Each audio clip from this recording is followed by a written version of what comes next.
Friends, this is lucky from Maxbhi.com। Friends, क्या आपके Apple iPhone X का volume button flex damage हो गया है? Worried of high repair cost of your smartphone?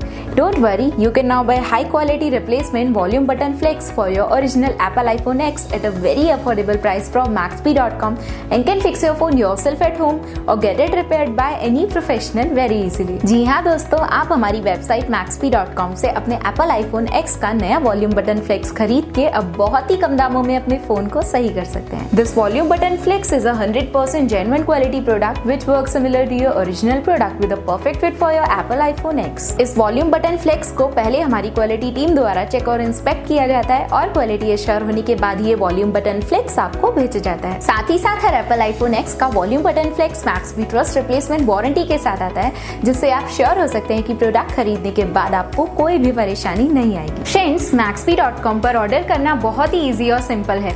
हमारी website Maxbhi.com पर अपने प्रोडक्ट को सर्च करें और प्रोडक्ट पेज पर जाकर बाय नाउ पर क्लिक करें। अपना नाम, मोबाइल, एड्रेस फिल करें और ऑर्डर पर क्लिक करें। ऑर्डर क्लिक करने के बाद आप हमारे सुपर सिक्योर पेमेंट पेज पर आ जाएंगे, जहां आप ऑलमोस्ट हर तरह से पेमेंट कर सकते हैं, जैसे कि UPI, नेट बैंकिंग, क्रेडिट और debit cards, wallets etcetera. Once your payment is done and your order is processed, it will be safely packed and dispatched within 1 or 2 days। और हाँ गाइज, शिपिंग बिल्कुल free है, so you just have to pay for the product and nothing else। आपके order की सारी updates और tracking details regularly आपको आपके ईमेल और फोन पर भेजी जाएगी, जिससे आप अपने ऑर्डर का स्टेटस जान सकते हैं। Maxbhi.com पिछले 6 सालों में अपने हजारों हैप्पी कस्टमर्स को फोन पार्ट्स डिलीवर कर चुका है और ये गिनती डेली बढ़ रही है। सो वेट मत करिए, अभी ऑर्डर करें और चल रहे special cashback and heavy discounts का फायदा उठा के अपने फोन में लगवाएं बेहतर क्वालिटी पार्ट्स, वो भी कम दामों में।